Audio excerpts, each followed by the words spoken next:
हाय दोस्तों, आपका स्वागत है टीच वैली के एक नए लेक्चर में। आज हम देखेंगे लेक्चर नंबर 18 संप्रेषण का। वैसे आप सभी को हैप्पी दुर्गा पूजा यानी हैप्पी नवरात्र, जो कि 9 दिनों के लिए मनाया जाता है। हम लोग आज देख रहे हैं क्या संप्रेषण का लेक्चर नंबर 18। जैसे कि लेक्चर नंबर 17 में हमने आपको क्या बताया था, लेखन के बारे में बताया था। उसका कौन कौन सा तरीका होता है, क्या होता है, नहीं होता, वो सब कुछ आपको हमने बताया था। किसमें? तो लेक्चर नंबर 17 में। थोड़ा सा आवाज में डिस्टर्बेंस होगा यहाँ पे। आज हम लेखन कौशल का पहला टॉपिक क्या है, सार लेखन। उसमें देख लेते हैं आज क्या है सार लेखन के बारे में। स्टार्ट करते हैं। तो सार लेखन सिंपल कुछ नहीं है। सिंपली आप जैसे कि कोई भी चीज को हम छोटे से बड़ा बोलते हैं तो वो भी एक कला है। उसी प्रकार हम बड़ा विस्तृत जो बहुत ज्यादा डिटेल में दिया गया उसको हम छोटा में परिवर्तित करें, परंतु वो डिटेल आपका परिवर्तन ना हो, हम उस प्रकार के लेखन को सार लेखन कहते हैं। सार लेखन में हम लोग पहले परिभाषा देख लेते हैं, उसका उद्देश्य देख लेंगे, फिर उदाहरण देख लेंगे। उसके बाद सार लेखन का मतलब प्रकार कौन क्या होता है वो देख लेंगे, और सार लेखन में थोड़ा सा देख लेंगे। उसके बाद हम इसका सेकंड पॉइंट औपचारिक पत्र लेखन स्टार्ट करेंगे। औपचारिक पत्र लेखन में 3 से 4 तरीका से पत्र लेखन है, वो देखने के बाद नेक्स्ट टॉपिक भी स्टार्ट कर लेंगे। चलिए अब क्या है, तो इसमें पहला टॉपिक देखते हैं। पहला क्या है, सार लेखन का परिभाषा। सार लेखन का प्रकार क्या है, तो विस्तार से कहेगी बात को, देखिए विस्तार से कही गई बात को कम शब्दों में, सॉरी मार्कर चेंज, विस्तार से कही गई बात को कम शब्दों में व्यक्त करना ही सार लेखन कहलाता है। देखिए विस्तार से कही गई बात को कम शब्दों में व्यक्त करना ही सार लेखन कहलाता है। यानी कि जो भी हम बहुत ज्यादा बड़े बहुत ज्यादा बड़ा ही लिख के हम उसको बहुत ज्यादा विस्तार में कर दिए, उसको देखिए यही है। इतना बड़ा परिभाषा को हम एक वर्ड में क्या कह रहे हैं, सार लेखन कह रहे हैं। तो वही है कि मतलब इतना बड़ा परिभाषा को हम सार लेखन कह रहे हैं। आप समझ रहे हैं कि सार लेखन का मतलब ये होता है कि मतलब बहुत बड़ा चीज है उसको छोटा चीज में कन्वर्ट करना, उसका मीनिंग नहीं बदले। सबसे बड़ा बात, उसका मूल रूप जो है वो बदले नहीं, उसमें मूल वर्ड है वो आपको समझ में आए। सार लेखन क्या होता है, तो सार लेखन में जैसे कि आप कुछ भी दे रहे हैं उसमें आप हूबहू कॉपी करते हैं, परंतु अपने छोटे छोटा मुहावरों का प्रयोग करते हैं, लोकोक्तियों का प्रयोग करते हुए करते हैं। वही सारांश और सार में भी अंतर जान लेंगे, सारांश और सार लेखन में अंतर जान लेंगे। उद्देश्य क्या है, तो शब्दों का उचित उपयोग करने के लिए, स्टूडेंट शब्दों का उचित उपयोग कर सके, वो सिखाने के लिए हम, ताकि जैसे कि कुछ मुहावरा है उसका छोटा सा रूप हम बना के दे सके, तो ये शब्दों का उचित उपयोग करने के लिए। फिर दूसरा क्या है, तो गद्यांश का सार। जैसे कि कोई गद्यांश दिया गया उसमें बोलते हैं कि इसका सार लिखिए, तो वही है कि मतलब जो भी आपको उतना बड़ा कहानी दिया गया उसका छोटा सा लिखिए, आप अपने शब्दों में लिखिए सारांश, उसका मतलब सार लिखिए। सारांश नहीं, सारांश मतलब दूसरा चीज हो जाता है, वो आप अपने शब्दों में लिखेंगे। और सार क्या है, तो आपको वही लिखना है, जैसा दिया गया वैसा ही लिखना है, परंतु थोड़ा थोड़ा चेंजेस करते हो। यानी कि मतलब छोटे छोटे शब्दों को 1 से 2 बार पढ़ के समझ के उस जहाँ छोटे छोटे शब्द आ सकते हैं, जैसे कि मुहावरा है कोई बड़ा ही है, जैसे कि उस गद्यांश में ऐसा लिखा हुआ था कि उस व्यक्ति को जीता नहीं जा सकता। गद्यांश में आपके दिया रहे उस व्यक्ति को जीता नहीं जा सकता, वह, उसको हम शॉर्ट फॉर्म में क्या लिख सकते हैं, तो वह अजय है, यानी उसको पराजित नहीं किया जा सकता है। वही हो गया, उसको उस व्यक्ति को जीता नहीं जा सकता। तो वही मतलब कि सार लेखन में देखिए कि इतना बड़ा शब्द को हम उतना छोटा सा शब्द में लिख लिए। ठीक, आप मूल भाव चेंज नहीं कर रहे, लेकिन उसको बस छोटा सा लिख लिए हैं। हम उसमें कह सकते थे कि वह व्यक्ति पराजय है या अजय है, उतना सिंपल में हम कह सकते थे। या उसी में दिया रहे ये सभी लोग भगवान को मानते हैं, यानी ये सभी आस्तिक हैं, या ये सभी लोग आस्तिक हैं, तो वही है। फिर क्या महत्वपूर्ण, यहाँ सारांश गद्यांश का सार लिखने में मतलब होता है महत्वपूर्ण बातों को कम शब्दों में, देखिए महत्वपूर्ण बातों को कम शब्दों में व्यक्त करने के लिए। हाँ देखिए, कोई भी महत्वपूर्ण बात है तो उसको आप जितना कम शब्द में व्यक्त कीजिएगा उतना अच्छा से पढ़ने वाला पढ़ेगा। जैसे कि आप किसी कार्यालय में ही लेटर दे रहे तो आपको कम से कम शब्दों में लिखने की कोशिश करना चाहिए। वहां पे आप बहुत बड़ा लिखेंगे तो पदाधिकारी हैं जो भी मतलब कि उस कार्यालय में जो भी काम करने वाले हैं, उनके पास उतना टाइम नहीं होता है कि आपका वो एक एक चीज पढ़ें, वो चीज करें। टाइम भी रहता है तो पढ़ते नहीं है, छोटा सा चीज रहेगा तो पढ़ लेंगे, तुरंत खत्म हो जाएगा। इसलिए आप कोई भी एप्लीकेशन लिखते हो तो एप्लीकेशन के शुरुआत में यहाँ सेवा में लिखा जाता है, उसका किस पदाधिकारी को लिख रहे हैं वो और कहाँ पे वो जगह, वो उसका यहाँ पे विषय लिखा जाता है ना। यही विषय में आप देखते होंगे कि आप जो लिखने वाले उसका छोटा सा एक यहाँ पे पूरा दिया जाता है। तो इसी छोटे से को समझने के, यही छोटा सा एक वाक्य वो समझ के पदाधिकारी आपका प्रॉब्लम समझ जाता है पढ़ के। तो एक मतलब इसी छोटे से वाक्य को बनाने के लिए हमें सार लेखन आना जरूरी है। आपने लेखन कौशल, देखिए लेखन कौशल को सुधारने के लिए सार लेखन भी आना जरूरी है। लेखन कौशल को सुधारने के लिए कैसे, जैसे कि लेखन कौशल में मैंने क्या 3 प्रकार बताया था ना, अनुलेख, सूत्रलेख और या अनुकरण, सूतलेख, श्रुतलेख और अनुलेख। तो वही ये तीनों, वो तीनों जब तक नहीं आएगा आपको ये लेखन कौशल का मतलब कि सार लेखन कौशल आपको समझ में नहीं आएगा। सार लेखन कौशल जानना चाहते तो वो तीनों आपको आना चाहिए, यानी कि सुंदर लिखा हुआ रहना चाहिए पहला तो श्रुतलेख, फिर अनुकरण करना आना चाहिए आपको कि हाँ हुक टू हुक हम कॉपी कर सकते हैं उसको देख के, वो हो गया। फिर श्रुतलेख यानी कि सुन के भी आप लिख सकते हैं छोटा छोटा शब्द में, पत्रकार कैसे सब लिखते हैं, तो वही है कि मतलब आपको आना चाहिए वो सब। उदाहरण के लिए उस व्यक्ति को, ये तो उदाहरण मैंने आपको बता ही दिया कि उस व्यक्ति को मतलब जीता नहीं जा सकता, यानी देखिए जीता नहीं जा सकता है, इतना को हम क्या लिख सकते हैं, अजय लिख सकते हैं। ये सभी लोग भगवान को मानते हैं, भगवान को मानते हैं, सभी आस्तिक हैं, अजय इसको लिखा जा सकता है। फिर क्या, अशोक सभी शिक्षकों की बात मानता है, अशोक आज्ञाकारी है, शिक्षक की बात मानने वाला आज्ञाकारी कहलाता है। यही उसका उदाहरण है। आपको सार लेखन वैसे समझ में आ ही गया होगा। तो सार लेखन क्या, तो कम शब्दों में विस्तृत जो भी शब्द है उसको कम शब्दों में व्यक्त करना ही सार लेखन कहलाता है। चाहे वो कोई बोल के बता रहा हो, वो छोटा शब्द में बताना चाहिए, या चाहे लिखा हुआ उसी को आप छोटा शब्द में समझा रहे हैं, वो किसी प्रकार से हो सकता है। सार लेखन में थोड़ा सा और देख लेते हैं, तब तक आप इसको नोट डाउन कीजिए। चलिए दोस्तों, जैसा कि अभी हमने बताया था क्या, तो हम सार लेखन देख रहे थे, लेक्चर नंबर 18 संप्रेषण का। अभी इसमें हमने सार लेखन का परिभाषा और उदाहरण और उसके कुछ उद्देश्य देखे थे। मतलब जो उद्देश्य थे, पहला उद्देश्य क्या था, तो बोलना लिखना सिखाना, फिर उसको जो वर्ड है हमको उसका अच्छा उपयोग करना सिखाना। उसके बाद हम देख लेते, देखिए सार लेखन का एक और परिभाषा लिखा है। ये परिभाषा हमें मतलब अच्छा लगा कि आपको बताने लायक है, वैसा परिभाषा लगा, इसलिए इसको लेके आए हैं। उसका सार लेखन लिखते समय ध्यान देने योग्य बातें भी लेके आए हैं। मतलब कौन कौन से बात ध्यान देने योग्य होते हैं कि सार लेखन को किस तरीके से लिखना चाहिए, क्या लिखना है, उसको कितनी बार मूल सामग्री में क्या चेंज करना है, नहीं करना है, वो सब सार लेखन को। चलिए देख लेते हैं। लेखन क्या, सार लेखन सार की पूरी सामग्री का आधार, मतलब जो भी हम सार लेखन लिखेंगे, सार लेखन में था क्या, तो जो हम बहुत विस्तृत चीज है उसको छोटे प्रारूप में ला के उसका मूल भाव चेंज किए बिना ही हम अपना मतलब व्याख्यान देते हैं, उसी को सार लेखन कहते हैं। क्या है, तो सार पूरी सामग्री के आधार पर तैयार किया गया हुआ सामग्री होता है जिसमें संक्षिप्त, देखिए क्या, संक्षिप्त यानी छोटा रूप, संक्षिप्त रूप से सभी मुख्य बातें, देखिए मुख्य बातें यानी मूल बात को हम नहीं चेंज कर रहे, मुख्य बातें को बताया गया हो और जिसके आधार पर हम पूरी सामग्री को समझ सकते हैं। अभी मैंने जो बोला वही है ना कि मतलब देखिए सार एक ऐसा आधार है जिसमें हम जो भी मूल सामग्री दिया गया है हमको, ठीक, मतलब जो भी विस्तृत रूप दिया गया है उसको लेते हैं, उसके सभी मुख्य बातों को हम अपने सार में रखते हैं तथा संक्षिप्त रूप में, मतलब कि जो भी इतना बड़ा वाक्य, जैसे कि अभी उदाहरण में हमने बताया था कि जो ईश्वर को मानता है वो आस्तिक है, सिंपल। तो वही है कि मतलब वो आस्तिक हम जानेंगे कि हाँ वे सभी लोग आस्तिक हैं। अब वे सभी लोग ईश्वर को मानते हैं, इतना बड़ा लिखने से बढ़िया है ना, वे सभी लोग आस्तिक हैं। छोटा में लिखा गया, उसका अर्थ चेंज हुआ नहीं ना, तो ये मतलब मुख्य बात लिए उसका अर्थ चेंज नहीं हुआ, जिसके आधार पर हम पूरी सामग्री का वर्णन कर सकते हैं। मतलब पूरी सामग्री को मतलब समझ गए ना कि हाँ वो सभी लोग आस्तिक भगवान को मान रहे हैं, आस्तिक इसलिए हो गए।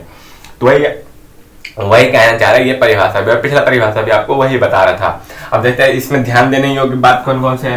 पहला क्या है, एक या दो व अधिक बार पढ़कर मूल सामग्री को समझना। क्या है, तो एक, दो व अधिक बार मूल सामग्री को पढ़कर, मतलब जो भी है पढ़कर मूल सामग्री को समझना। हम जैसे देखिए, हम कोई भी कहानी रहता उसको एक बार, दो बार, तीन बार, चार बार, मतलब जितना बार पढ़ते हैं उतना ही समझ में आता जाता है कि हाँ इस कहानी में क्या कहना चाह रहा है, इस कहानी का मतलब जो भाव निकल के आ रहे हैं, मूल चीज क्या है वो हमको पता चलते रहता है। जितना बार हम पढ़ेंगे, जितना बार ज्यादा से ज्यादा पढ़ते हैं, उतना ज्यादा अच्छा हमको समझ में आता है। वो कहानी हम उतना छोटा में बता सकते हैं। जैसे कि कोई भी कहानी होगा, 10th में ही पढ़े होंगे, या इधर ही कोई कहानी हो, जैसे कि मान के चलिए कि ईदगाह, तो आप सबने पढ़ा होगा, जो मुंशी प्रेमचंद्र का है ईदगाह। ईदगाह में हम क्या होता है कि ईदगाह में 4 दोस्त होते हैं, 5 दोस्त होते हैं, एक दादी अम्मा का बेटा होता है, वो जाता है मेला में, वहां से उनके लिए चिमटा लेके आता है। ईदगाह के मेला में जाता है, वहां से उनके लिए चिमटा लेके आता है ताकि दादी मामा का जो रोज हाथ जलता था वो हाथ ना जले, सिंपल। अब देख इतना बड़ा कहानी को मैंने छोटे से फॉर्म में ला के बता दिया। तो वही है कि उस बड़े कहानी का हम छोटे फॉर्म में ला के बताया, लेकिन अर्थ चेंज भी नहीं हो रहा, तो उसी को सार लेखन कहते हैं। वही कि मूल हम कितनी बार पढ़े, मतलब बहुत बार इस कविता को पढ़ चुके हैं, इसलिए उसका मूल सामग्री चेंज नहीं हुआ। फिर क्या, सामग्री में आए व्याख्याओं यानी कि देखिए कोई शब्द था जैसे कि राजा ने किसी चीज के लिए दान रखी है, उसका व्याख्या दिया जाएगा कि राजा ने निम्नलिखित चीजों के लिए निम्नलिखित चीज, जिसमें उसमें हो सकता है कि बहुत बड़ा कंपटीशन करवा रहा है या कुछ भी, उस सब चीज के लिए मतलब पूरे जो भी प्रदेश में अपना रखा है, इनाम रखा और उसके आधार पर फिर सब जितने भी लोग हैं उनको दिया जा रहा है ये वो, तो वो सब चीज को हटा के हम सीधे रख देंगे राजा ने निम्नलिखित प्रतियोगिताओं के लिए इनाम रखा है ABCD। राजा ने प्रतियोगिता के लिए इनाम रखा है, फिर ये प्रतियोगिता इस प्रकार है, इतना लंबा छोड़ के राजा ने प्रतियोगिताओं के लिए इनाम रखा है, उसमें प्रतियोगिता ये है, बस खत्म, इतने में हो सकता है। उदाहरण जैसे कि कोई भी हम थ्योरी ही लिखते हैं किसी भी चीज में, तो हम उसमें एक उदाहरण देते हैं कि हाँ इसका उदाहरण ये है, तो वही उदाहरण को हम बार जैसे कि एक ही उदाहरण 2 बार दिया जा रहा है, एक ही चीज के तरीका से 2 बार एक ही चीज को 2 उदाहरण से समझा, तो एक उदाहरण को हटा के एक ही उदाहरण रखेंगे। भाव के दोहराव को, जैसे कोई भी भाव होता है, जैसे कि एक ही शब्द में 2 बार आता है, वही है एक ही वाक्य में 2 बार 3 बार शब्द आ रहे हैं, भाव जो भी हम बताना चाह रहे हैं वो 2 या 2 से अधिक बार आ रहे हैं, तो उनको अलग अलग कॉपी में लिख के अलग तरीके से लिख के हम उसको छोटा बना सकते हैं। भाव के दोहराव को रेखांकित करना, रेखांकित यानी कि ऐसे जो अंडरलाइन करना होता है, जो हम कर रहे हैं ना वही होता है रेखांकित करना, मतलब अंडरलाइन करना कि हाँ ये कितने बार आया है, ये इस चीज को हम कितनी बार देखे हैं, उसको हटा के हम क्या लिख सकते हैं क्या नहीं लिख सकते हैं, ये पहले दूसरा ध्यान देने योग्य बातें हैं। तीसरा ध्यान देने की बात क्या है, तो मूल भाव को अलग कागज पर लिखना। देखिए मूल भाव को अलग कागज पे लिखना है कि जो भी मूल भाव है उसको हम अलग कागज पे लिखते हैं, ताकि जो भी हमारा मूल अर्थ है उसको हम समझ अच्छा से, मतलब सार में अच्छा से बता सके, अच्छा से डिस्क्राइब कर सके कि हाँ ये मूल भाव है, यही कहना चाह रहा था। जैसे कि नहीं होता है कि विराट कोहली शतक मारे हैं, ठीक, तो विराट कोहली शतक मारे इतना हम लोग, ये हो गया मूल भाव। सामग्री के आसपास क्या था, तो इतने रन, इतना बॉल खेलते हुए इतने रन बनाए हैं, इसमें इतना चौका इतना छक्का लगाए हैं, etc हो गया, बस इतना रन वो हो गया। तो वही मूल भाव को हम पहले अलग से लिख लेते हैं, विराट कोहली एक शतक मारे, फिर उसके नीचे थोड़ा सा डिस्क्राइब कर दिए कि हाँ इतना दूर था, और अखबार वाला कुछ इतना बड़ा लिखा उसको हम इतना बड़ा कर दिए। तो वही है कि मूल भाव को हम चेंज किए नहीं, लेकिन उसको लिख भी लिया, मूल भाव को अलग से लिखना। तीसरा स्टेप है ये, स्टेप भी बोल सकते हैं इसको हम। मूल भाव और उससे संबंधित भावों के आधार पर विवरणात्मक में मूल सामग्री से लगभग 1/3 सार, देखिए 1/3 में सार संक्षेपण लिखना चाहिए, ये चीज याद रखिएगा। अर्थात जैसे कि मान के चलिए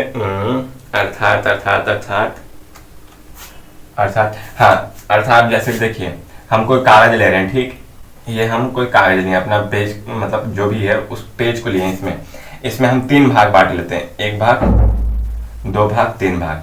तो जो भी एक कहानी हमको दिया गया है एक कागज का, उसको इसी भाग में लिखना है, जो शेडिट कर रहे हैं ना हम, इसी भाग में सार को लिख के खत्म कर देना है।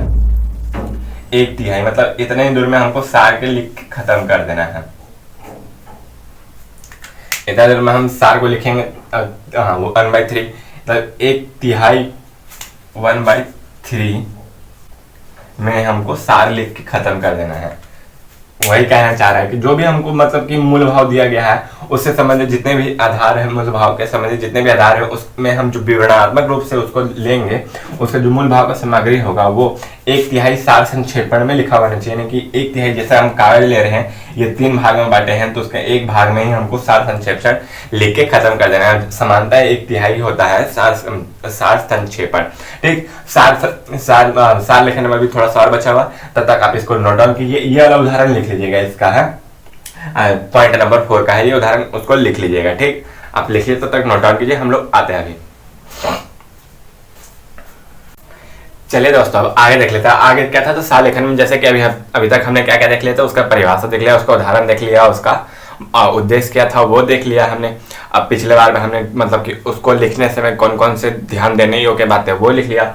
अब यहाँ पे हमने देखे प्रभावशाली मतलब सार लेखन को हम प्रभावशाली किस तरह से बना सकते हैं वो है। उसके बाद फिर सार लेखन के लिखने की विधियां हैं।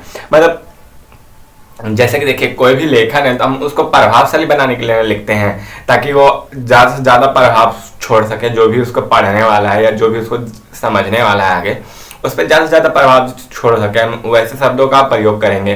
तो वही प्रभावशाली मतलब सार लेखन को प्रभावशाली बनाने में कौन कौन सी विशेषताओं का यूज होता है या सार लेखन का विशेषताएं, इसको सिंपल कह सकते हैं। फिर सार लेखन की विधियां, कितने विधियां होती हैं वो देख लेते हैं।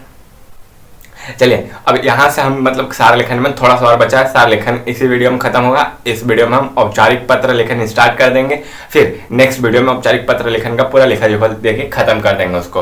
यानी कि अब देखिए दोस्तों, आपका मैं मतलब कि हमारे सूत्रों से पता चला है कि अभी 14 नवंबर से शायद आपका होने वाला है एक्सटर्नल, इंटरनल जल्द ही अगले महीने होने वाला है। तो ये पूरा मतलब ज़्यादा वीडियो थोड़ा बड़ा आएगा तो सबर करके देख लीजिएगा उसको, ताकि आपका सिलेबस ज़्यादा अच्छा से जल्दी खत्म हो जाएगा, उसको रिवीजन करने का भी टाइम मिल सके। तो आप इसको तब तक आप इसको देखिए और नोट डाउन कीजिए, मतलब समझिए।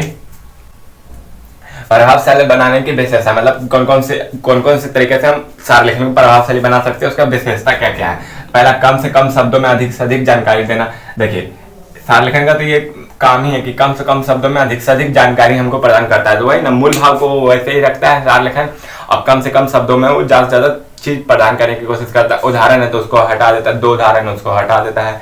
ये सब कुछ मतलब कि ध्यान देने योग्य बातें हैं। पहले उसके बाद क्या, लेखन उचित प्रभाव छोड़ना चाहिए पढ़ने वाले के मस्तिष्क में। हमको वैसा लिखना चाहिए कि वो उचित प्रभाव छोड़ सके, अच्छा प्रभाव छोड़ सके पढ़ने वाले व्यक्ति के मस्तिष्क पे। यानी कि वो ऐसा लेखन हमको करना चाहिए कि उतना अच्छा लेखन करना चाहिए कि जो भी कोई पढ़ रहा है वो एक ही बार में देख के समझ में आ जाए, उसको समझ जाए कि नहीं ये अच्छा लिखता है राइटर की, ठीक है वो पढ़ा वो नींद आ गया उसको बासिल, तो उस चीज बेकार है ना। फिर मूल भाव को अच्छी तरह से व्यक्त करना चाहिए। जो भी हमारा मूल भाव रहेगा मूल सामग्री में, उसको अच्छी तरह से हमको व्यक्त करना चाहिए। मूल भाव में वैसे भी ज्यादा छेड़छाड़ नहीं किया जाता, उसको अलग से कागज में इसलिए रखा जाता है। क्यों, देखिए कौन सा खाली मूल भाव ही अलग कागज में लिखा जा रहा था, बाकी सबको अंडरलाइन करना था, तो किसी को रेखांकित ये सब चीज करना था ना। भाषा को सरल एवं स्पष्ट भी रखना चाहिए। भाषा को सरल एवं स्पष्ट रखना चाहिए, यानी कि आप छोटा तो कर रहे हैं, सार का मतलब बहुत बड़ा चीज को छोटा कर रहे हैं, लेकिन बहुत ज्यादा डिफिकल्ट वर्ड डाल दे रहे हैं जो किसी को समझ ही में नहीं आ रहा है। लो अब उसका मतलब क्या निकालेगा, वो तो ऐसे ही हो गया ना। ये तो वही बात हो गया कि जैसे कि मान के चलिए आप किसी से चैट कर रहे हैं और उधर से कोई रिप्लाई ही नहीं दे रहा है। चैट से याद आया, देखिए कोई एक दोस्त था मेरा, ठीक मतलब दोस्त है, उसका नाम नहीं लगा, वह दोस्त है, और रात को 12 बजे हमको मैसेज करता है कि भाई ये चीज़ समझा दो। हमारे ठीक है अभी कल समझा देंगे, अभी नहीं समझा सकते हैं। तो बोलता कि भाई नहीं समझाएगा, बदल गया ये वो। अब बताइए उसको रात को 12 बजे कौन मैसेज करके बोलता कि समझा दो हमको, समझ ही नहीं आता कैसे कैसे लोग हैं।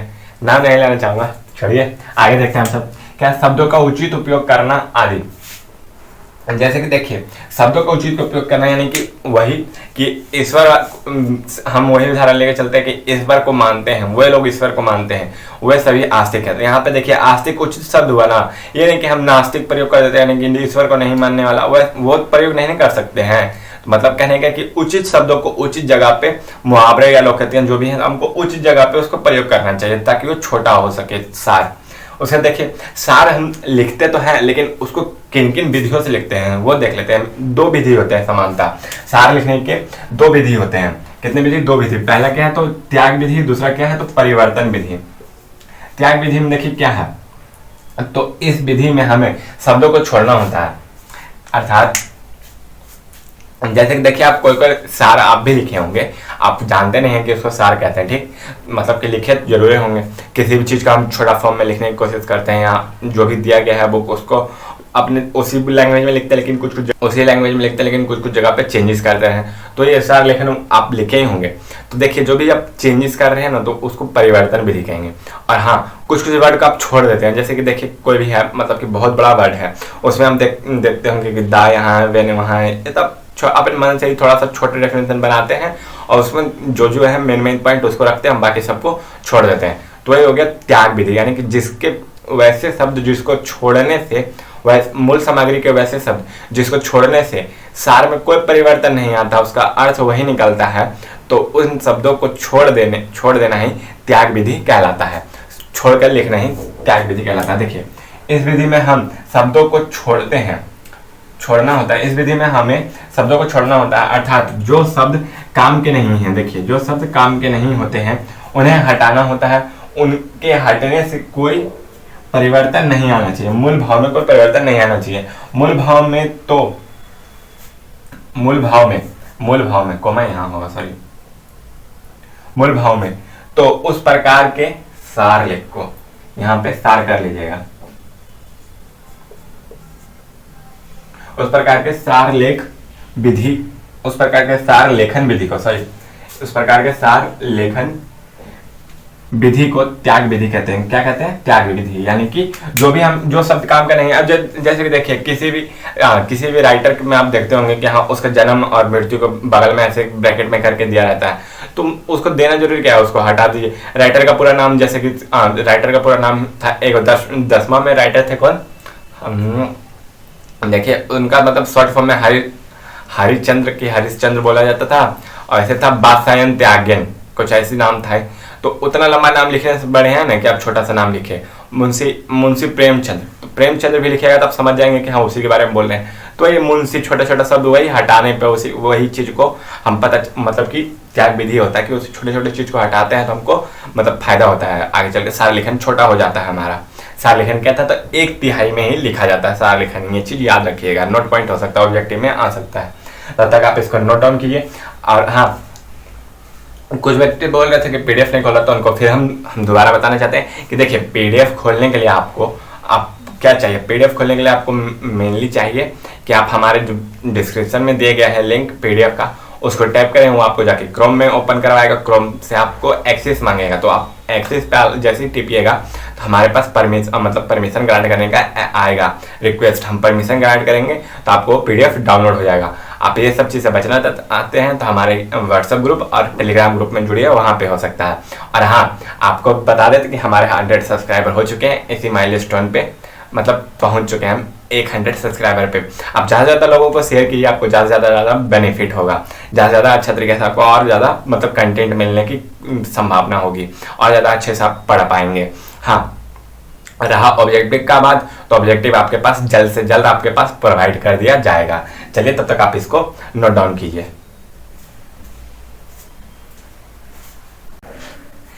चलिए दोस्तों आगे देख लेते हैं। आगे अभी हमने क्या पढ़ा था, त्याग विधि। त्याग विधि में हम क्या था कि जो काम के शब्द नहीं होते थे उनको छोड़ देते थे।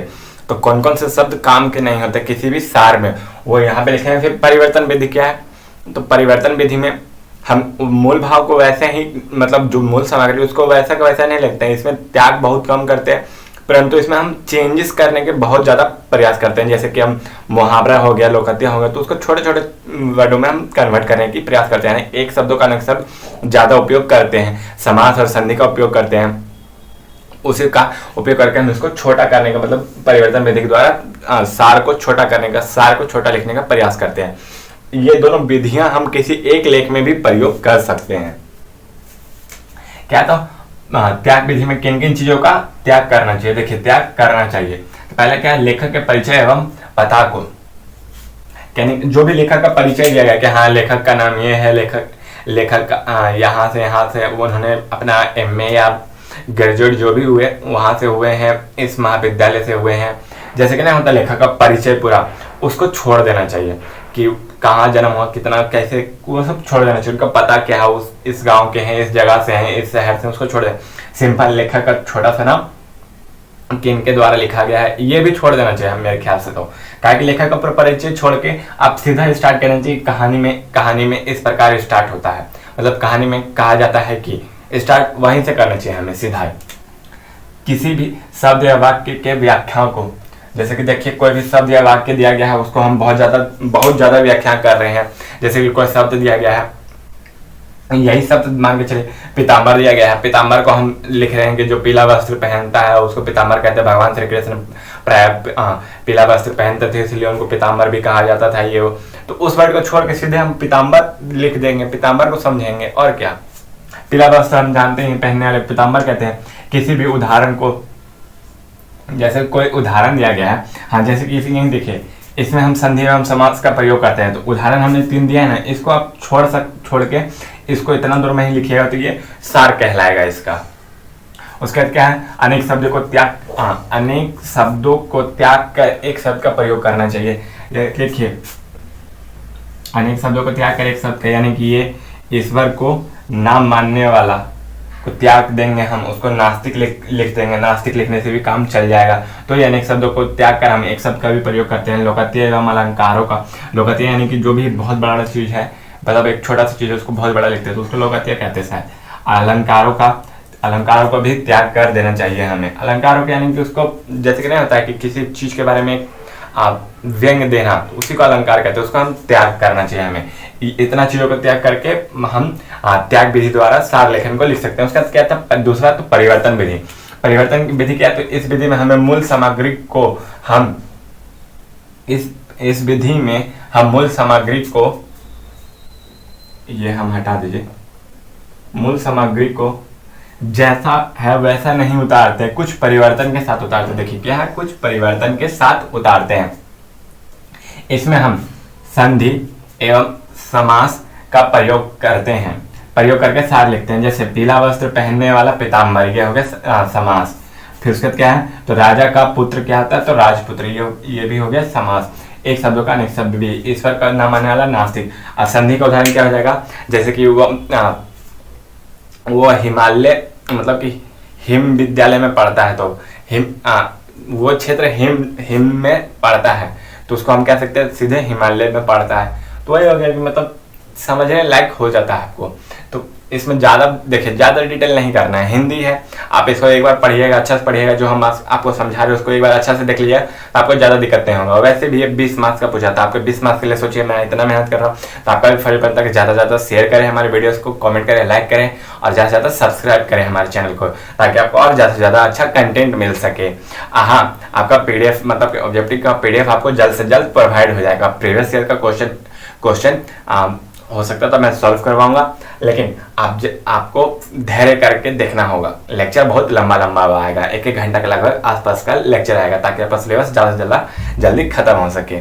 चलिए आप इसको नोट डाउन कीजिए। अभी सार लेखन में बस एक छोटा सा पॉइंट बच गया, क्या, तो सार लेखन और सारांश मतलब क्या अंतर होता है। सार और सारांश में आप अंतर जानना चाहते हैं। सार में हम जानते हैं कि जो भी दिया गया मूल भाव उसको हम नहीं छेड़ते, उसके बाद मतलब मूल भाव को वैसा का वैसा उतार के हम उसमें कुछ परिवर्तन करते हैं, कुछ त्याग करके शब्दों को हम लिखते हैं सार को, ठीक। लेकिन सारांश क्या है, तो जो भी सारांश मतलब किसी कविता का सारांश वो होता है जिसमें हम अपने शब्दों में उस कविता को व्यक्त करते हैं, उसको सारांश कहते हैं। और सार क्या है, तो जो भी मूल भाव है उसी को हम वैसा उतारते हैं, परंतु उसमें कुछ परिवर्तन और त्याग करके, परिवर्तन और शब्दों को छोड़कर उतारते हैं, उसको सार कहते हैं। तो वही अंतर हो क्या है वो एक बार देख लेंगे। फिर सार में कुछ छोटा सा पॉइंट और एक बार बच गया है, उसको देख लेंगे हम। ये मतलब कि अभी नेक्स्ट बार जब बोर्ड भरेगा ना, तो उसमें सार लेखन शायद खत्म हो जाए। उसके बाद हम देखेंगे क्या, तो औपचारिक पत्र लेखन। औपचारिक पत्र लेखन क्या होता है, तो औपचारिक पत्र लेखन यानी कि जिसमें हम ऑफिशियल काम के लिए पत्र लिखते हैं, या किसी प्रोफेशनल के लिए पत्र लिखते हैं। जैसे कि स्टूडेंट अपने प्रिंसिपल को लिख रहे हैं, तो यहाँ पे प्रोफेशनल ना हो गया, ये नहीं कि आपका घर का हो गया कि हाँ अपने पापा मम्मी को लिख रहे हैं, तो वो नहीं ना हो गया, तो यहाँ पे प्रोफेशनल हो गया। इसमें कुछ मतलब अर्ध सरकारी भी होता है, तो जिसमें हम मतलब कि थोड़ा सा अपना लैंग्वेज बिगाड़ के भी बोल सकते हैं। तो वही हो गया, मतलब औपचारिक ही रहेगा लेकिन थोड़ा सा लैंग्वेज बिगड़ा हुआ रहेगा। जैसे कि देखिए औपचारिक पत्र में हम कैसे लिखते हैं, तो सेवा में, ये सब, तो वही हो गया औपचारिक पत्र लिखा। चलिए उसका फॉर्मेट तो आपको मतलब जैसे हम बताऊंगा वैसे हम बता देंगे, तब तक आप इसको नोट डाउन कीजिए। चलिए आगे देख लेते हैं। इसमें तो सारांश नहीं हो पाया, सारांश नेक्स्ट में देख लेंगे, और सारांश और सार का नेक्स्ट में परिभाषा देख के अंतर समझ के उसको वहीं पे समाप्त करेंगे। औपचारिक पत्र लेखन इसी वीडियो में आज स्टार्ट होगा तो होगा। चलिए अब देखते हैं क्या, तो सार के शीर्षक। सार के लिए शीर्षक यानी कि जो भी आप सार लिख रहे हैं उसके लिए एक निश्चित शीर्षक दीजिएगा, तब ना मतलब कि उस शीर्षक यानी कि किसी भी चैप्टर के ऊपर आप देखते होंगे क्या एक छोटा सा दिया रहता है। जैसे ध्वनि पढ़ते हैं फिजिक्स में, तो ध्वनि एक छोटा सा दिया रहता है, शब्द की ध्वनि है, लेकिन उसमें कितना बड़ा चीज रहता है, सब कुछ कैसे कैसे उसका श्रृंखरत बनता है, उसमें कौन कौन से नियम आते हैं, वो सब कुछ बताया जाता है ना। तो उसी प्रकार से कि इसमें शीर्षक सार का कैसे हमको देना चाहिए, उसको कैसे छांटना चाहिए मूल सामग्री से, तो वही बताया गया क्या, शीर्षक छांटना एक कला है। शीर्षक छांटना एक कला है। इसमें निपुण होने के लिए हमें निरंतर, देखिए क्या है? निरंतर, और छाटना, शीर्षक छाटना एक क्या है? कला है। निरंतर प्रयास की आवश्यकता होती है, यानी कि देखिए शीर्षक छाटना एक कला है जिसमें हमको निरंतर प्रयास की आवश्यकता होती है। हमको निरंतर एकदम अलग अलग कहानी को प्रयास सार लिख के उसमें छाटना चाहिए, समझना चाहिए कि हाँ क्या है क्या नहीं है, कैसे हम इसका केंद्र बिंदु पकड़ें, कैसे हम इसको मतलब किस तरह से हम इसको दें। जैसे कि देखिए बड़ा कहानी में दिया जाता है ना कि हाँ छोटा सा शब्द से पूरा समझा दिया जाता है। ध्वनि में बताएं हम, तो ध्वनि से हमको समझ में आ रहा है कि हाँ उसमें क्या क्या है क्या क्या नहीं है, वो सब कुछ हमको पढ़ना होगा। फिर क्या, शीर्षक प्रायः केंद्रीय भाव पे आधारित रहता है। किस पे? तो केंद्रीय भाव पे आधारित होता है। किसी भी कहानी का केंद्रीय भाव क्या है, किसके इर्द गिर्द शीर्षक है, उसी पे आधारित होता है। सार का शीर्षक हमें सार लिखने से पहले ज्ञात करना चाहिए। क्या करना चाहिए? तो पहले ज्ञात करना चाहिए। किससे? सार लिखने से पहले हमको ज्ञात करना चाहिए ताकि सार लिखने में आसानी हो। सार लिखने में हमें क्या हो? ताकि आसानी हो, अर्थात किन शब्दों को हटाना यानी कि त्याग विधि का उपयोग करना, और किन शब्दों को परिवर्तन करना यानी परिवर्तन विधि का उपयोग करना, हमको इससे पता चल सके कि कौन कौन शब्द महत्वपूर्ण है, कौन कौन शब्द महत्वपूर्ण नहीं है। क्यों? इसलिए तो कहा जाता है कि सार लिखने से पहले आप मूल सामग्री को 5 से 6 बार, जितना हो सके उतना बार पढ़िए, उसको समझिए मूल। अब फिर जो जो शब्द दोबारा आ रहे हैं उनको रेखांकित कीजिए, जो जो उदाहरण आ रहे हैं उसको रेखांकित कीजिए, मूल भाव क्या है उसको समझ के एक अलग कागज में लिखिए। इसलिए तो कहा जाता है आपको, मतलब इसलिए वो सब जरूरी है। शीर्षक सदैव आकर्षक होना चाहिए। आकर्षक कहने का मतलब कि हम उसको पढ़ें तो एकदम लगे कि हाँ न यही चीज हम खोज ही रहे थे। जैसे यूट्यूब पे आजकल नहीं आता है कि हाँ खान सर ने ये कह दिया, या सॉरी मतलब खान सर के उदाहरण दे रहे हैं, लेकिन कहा नहीं जाता कि खान सर ने ये कह दिया या अलग पांडे सर ने वो कहा ये कहा, तो लेकिन कहा होता कुछ नहीं, छोटा सा बात कहे होते हैं तो उसी के लेके बहुत बड़ा बवाल बना देते हैं। तो वही है, मतलब क्या शीर्षक देख के ही वो व्यू पहुंच जाता है। शीर्षक एक शब्द देखिए क्या, शीर्षक अधिकतर एक शब्द में होता है, एक शब्द में ही पूरी कहानी को समेटे हुए रहना चाहिए। ऐसा शीर्षक होना चाहिए कि पूरी कहानी बता दे। यानी कि उदाहरण के लिए हम ध्वनि ले रहे थे, तो ध्वनि हम लेते हैं तो उसमें हमको पता चल जाता है ना कि उसमें कितने लौ हैं, क्या होता है क्या नहीं होता है, सब कुछ एक ही बार में पूरा कहानी पता चल जाता है हमको। तो वही हो गया। फिर शीर्षक क्या है? सदैव छोटा होना चाहिए। शीर्षक सदैव छोटा होना चाहिए। आप कोई भी पाठ लीजिए, उसका शीर्षक आपको ज्यादा ज्यादा एक वाक्य में, इतना बड़ा वाक्य मतलब कि बहुत बड़ा वाक्य नहीं मिलेगा, इतना बड़ा है तो इतना सही वाक्य मिलेगा आपको। या इसी पाठ में लीजिए क्या है, तो लेखन कौशल है, मतलब बस लेखन है, लेखन कौशल। लेखन कौशल एक छोटा सा हो गया टॉपिक, उसमें देखिए कितना बड़ा पढ़ना पड़ रहा है आपको। सार लेखन है, औपचारिक पत्र लेखन है, अनौपचारिक पत्र लेखन है, फिर प्रारूप लेखन है, और प्रारूप लेखन में आपको फिर नोटिस पढ़ना है, एप्लीकेशन पढ़ना है, क्या क्या है, सब कुछ है। तो लेखन एक छोटा सा टॉपिक में बहुत बड़ा है कि नहीं। यूनिट 2 सॉरी यहाँ यूनिट 2 नहीं चल रहा है, यूनिट 3-4 चल रहा है। तब से यूनिट 2 था, ध्यान नहीं था, सॉरी। होना चाहिए शीर्षक पाठक को पाठ पढ़ने के लिए मजबूर करते, पाठक को पाठ पढ़ने के लिए मजबूर करते, ऐसा होना चाहिए। अभी हमने बताया कि खान सर ने ये कह दिया, तो वही है कि क्या कहा खान सर ने, हमें जिज्ञासा आ जाती है कि हाँ क्या कहा, किसके बारे में क्या कहा। तो वही जानने के लिए हम उसको पूरा देख लेते हैं वीडियो पर। तो वही है, मतलब शीर्षक को पढ़ के हमें ऐसा रखनी चाहिए, शीर्षक को कि जिसको पढ़ के जो अगला आदमी मतलब जो भी पढ़ा है उसको पूरा चैप्टर पढ़ने के लिए मजबूर हो जाए। तो यही था। देखिए सारांश में अभी हमने आपको क्या बताया था, तो उसमें शायद थोड़ा सा गलती बता दिया था। सारांश में हम अपने शब्दों में तो लिखते हैं, परंतु उसमें जो भी हम मतलब कि मूल भाव रहता है उसको नहीं छेड़ते हैं, और जो भी हम टिप्पणी उपनी रहता है वो अपने शब्दों में ही डालते हैं। बहुत ज़्यादा नहीं, छोटा सा लिखते हैं, छोटा ही शब्दों में। लेकिन सार लिखने में क्या है, तो सार लिखने में हम अपना यूज करते हैं, मुहावरा लोकतियाँ सब कुछ अपना ही यूज करते हैं। मतलब सब कुछ जो दिया गया है, मतलब मूल भाव जो दिया गया है उसी के आधार पे यूज करते हैं। लेकिन सार लेखन में अपना यूज करते हैं, उसमें मतलब कि अपने तरीके से कहानी लिखते हैं। ठीक, सारांश में छोटा सा तरीका से हम अगला में आप सारांश देख लेते हैं, तब तक आप इसको नोट डाउन कीजिए। हाँ नोट डाउन कीजिए, और औपचारिक पत्र लेखन देख लेते हैं। ज़्यादा समझने का नहीं है आपको इसमें। देखिए क्या है कि 20 नंबर का है, 20 नंबर का आपको कहाँ से पूछेगा ये जरूरी नहीं है ना, तो इसलिए आपको सब टॉपिक जानना चाहिए। सब टॉपिक आप जान लीजिए, उतना में आपको 20 नंबर में बहुत अच्छा से आ जाएगा, 18-19 नंबर आराम से आ जाएगा। इसका तो ये हो गया। फिर देखिए इसको जल्दी खत्म करना भी जरूरी है, क्योंकि आपका 14 नवंबर से सुनने में आ रहा है कि हो सकता है 14 नवंबर बोल रहे हैं, सॉरी 4 नवंबर से हो सकता है कि आपका एग्जाम हो सके। तो आप इसको देखिए। चलिए अब आगे देख लेते हैं। यूनिट 4 में हम क्या देख रहे थे, अब सारांश लेखन, मतलब सार लेखन हम तो देख चुके हैं कि अब क्या होता है क्या नहीं होता। सारांश लेखन देखते हैं। सारांश लेखन भी देखिए वही है कि किसी भी चीज को छोटा करता है वो, मतलब बहुत बड़ा वाक्य बन रहा है तो उसको, मतलब बहुत बड़ा चीज है उसको छोटा करके लिखा जाता है। लेकिन सारांश में क्या होता है, तो मूल भाव को हम पकड़ के चलते हैं और वही होप टू हो लिखने की कोशिश करते हैं, कुछ वर्डों को त्याग करके, कुछ परिवर्तन करके। लेकिन सारांश में हम अपने तरीके से सब कुछ इंक्लूड करते हैं। लेकिन इसमें एक चीज रखा जाता है कि जैसा लिखा गया सामग्री वैसे ही रखा जाता है इसमें। देखिए क्या है, तो सारांश एक परिचय, मतलब कि जो किसी भी चीज का परिचय दे वह है, वाक्य से शुरू होता है जो लेख के शीर्षक, लेखक और लेख के मुख्य बिंदुओं को बताता है, बिंदुओं को बताता है। जैसे कि हम उस लेख को देखते हैं उस प्रकार से, मतलब हम उस लेख को किस प्रकार से देख रहे हैं। जैसे कि देखिए 10वां में ही मान के चलिए, 10वां का पहला चैप्टर क्या था, मतलब 10th आप सब करके आए होंगे, अधिकतर बिहार बोर्ड से ही होंगे। तो 10th का पहला चैप्टर क्या था, तो आपका 10th का पहला चैप्टर हिंदी में क्या था, तो श्रम विभाजन एवं जाति प्रथा। तो श्रम विभाजन एवं जाति प्रथा का सारांश लिखने के लिए कहा जाएगा, तो उसमें हम ये बताएंगे ना कि श्रम विभाजन एवं जाति प्रथा एक अंतर्वर्गीय, मतलब अंतर्वर्गीय है। इसमें समाज को 2 भागों में बांटा जाता है।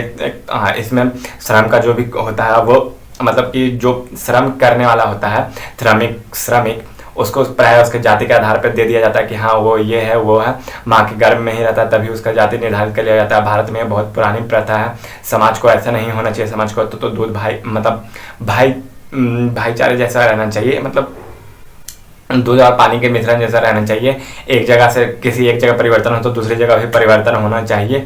समाज में लोकतंत्र को स्थापित करना चाहिए। तो ये देखिए उसका सारांश हो गया। हाँ, एक बार में पढ़े, छोटा सा चीज में आपको सब कुछ समझा दिया गया कि हाँ 10th में पहला चैप्टर ऐसा था, सब कुछ ऐसा। तो ये हो गया सारांश। अब उसका सार लिखने के लिए क्या था, तो सार में हम पहले क्या लिखते हैं कि श्रम विभाजन एक बहुत पुराना प्रथा है, उसमें निम्नलिखित बातों का उपयोग किया जाता है, ये वो। फिर वो भारत में इस प्रकार से रहता है। भारत देखिए माँ के गर्भ में ही बच्चों का निर्धारण कर जाता है। तो इसमें सार लेखन में, मतलब सारांश में ही हम ये बताएंगे कि हाँ माँ के गर्भ में, लेकिन सार लेखन में कि गर्भावस्था के समय ही बच्चों का निर्धारित कर जाता है जाति। इसमें देखिए माँ के गर्भ के समय इतना बड़ा गर्भावस्था सीधे, तो वही हो गया। मतलब सार और सारांश में बस छोटा सा अंतर है और कुछ नहीं। सारांश को प्राय आपके अपने शब्दों में लिखा हुआ होता है। देखिए सारांश क्या है, प्राय आपके अपने शब्दों में लिखा हुआ होता है, लेकिन सार क्या है, तो जैसा लेखक लिख रहा वैसा ही लिखा हुआ रहना चाहिए। सारांश में केवल मूल पाठक के विचार होते हैं, मूल पाठ के विचार होते हैं। जैसे कि हम जो पाठ रहता है उसी पाठ का विचार होगा, लेकिन सारांश में आप आउटी भी ऐड करते हैं, मतलब सार में आप आउटी भी ऐड कर सकते हैं। जैसे कि उसमें मुहावरे ऐड करते हैं, लौकोतियाँ ऐड करते हैं, मतलब जो दिखा गया उसको हम रखते हैं, लेकिन कुछ एक्स्ट्रा भी ऐड करने की कोशिश करते हैं। सारांश में कोई अपनी राय, देखिए सारांश में राय नहीं दे सकते हम, व्याख्या नहीं कर सकते या किसी प्रकार का टिप्पणी नहीं किया जाता है। परंतु सार में यह सब किया जाता है। आप टिप्पणी दे सकते हैं कि हाँ जैसे कि लेखक ने ये बात बताई है तो इसके ऊपर ऐसा भी किया जा सकता था। सार में आप टिप्पणी दे सकते हैं, मुहावरे ऐड कर सकते हैं, लोकोक्तियाँ ऐड कर सकते हैं, लेकिन इसमें मुहावरे और लोकोक्तियाँ ऐड नहीं कर सकते हैं। मतलब कर सकते हैं लेकिन एक लिमिटेड स्टेट में। सारांश सार लेखन से इस प्रकार भिन्न है कि सार में हम जिस तरह से अपने तरीके से मुहावरों, अनेक शब्दों की जगह पर एक शब्द आदि का उपयोग करते थे वे सब सारांश में नहीं किया जाता है। और सारांश प्राय आपके अपने शब्दों में लिखा जाता है, परंतु सार, देखिए यहाँ पे एक सिंपल चीज में समझा देते हैं। सार जो होता है वो लेखक के मूल भाव को पकड़ के चला जाता है, मतलब कि उस पाठ का मूल भाव क्या है उसको पकड़ के चला जाता है। लेकिन सारांश आप उस पाठ को कैसे देख रहे हैं उसके आधार पे लिखा जाता है। सारांश में लेखक जो लिखा उस पाठ का पूरा एकदम छोटा सा विवरण में दिया होता है, लेकिन सारांश उस पाठ में आप कैसे क्या चीज है उसको चेंज कर सकते हैं, परिवर्तन कर सकते हैं, क्या चीज कैसे लिखना है वो सब कुछ आप देख के सार लिखते हैं। ये दोनों में बस छोटा सा ही अंतर था, यहाँ पे सार लेखन खत्म होता। तो चलिए दोस्तों आप देख लेते हैं क्या पत्र लेखन। पहले औपचारिक पत्र लेखन जानने से पहले हम पत्र लेखन जान लेते हैं। पत्र लेखन मतलब कि जब हम किसी भी व्यक्ति, यानी कि कोई भी हो, पर्सनल हो या नॉन पर्सनल हो, उनको हम अपना कोई सूचना प्रदान करते हैं, मतलब किसी माध्यम के द्वारा, सूचना प्रदान मतलब बताते हैं कि हम कैसी स्थिति में, हम कैसा है, या उनके द्वारा जो पत्र है उसको बताते हैं कि हम पहुंच गए मेरे पास, या कोई नोटिस देते हैं उनको। तो उस प्रकार में जो हम माध्यम यूज करते हैं उसको पत्र लेखन कहते हैं। उस प्रकार के माध्यम को लेखन के लिए पत्र लेखन कहते हैं। पत्र लेखन में प्राय 2 प्रकार होते हैं, औपचारिक और नॉन औपचारिक। देखते हैं क्या क्या है, तो वही पत्र लेखन का डेफिनेशन देखते हैं, फिर ये देख लेते हैं।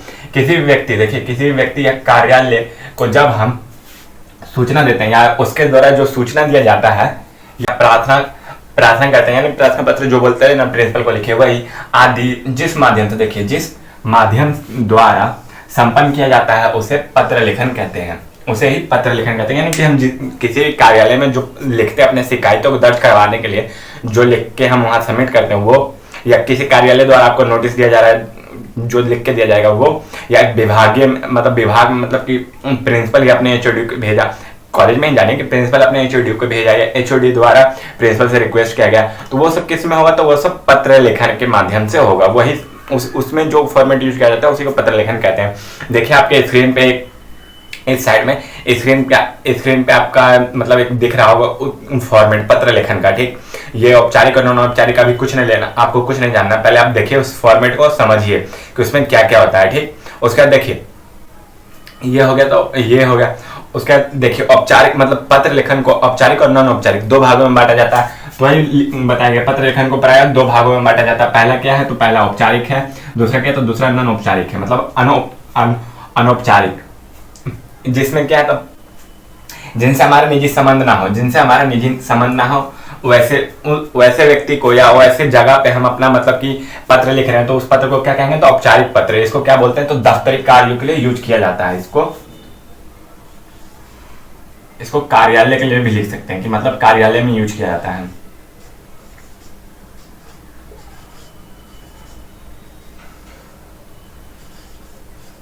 कार्यालय के लिए उपयोग किया जाता है।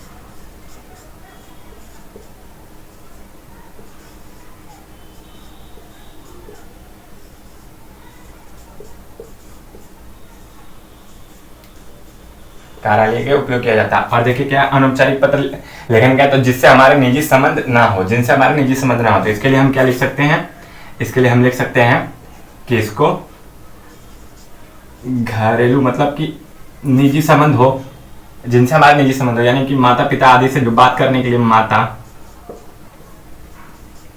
पिता भाई बहन दोस्त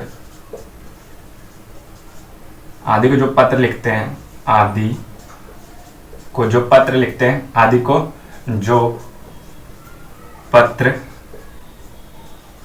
हैं,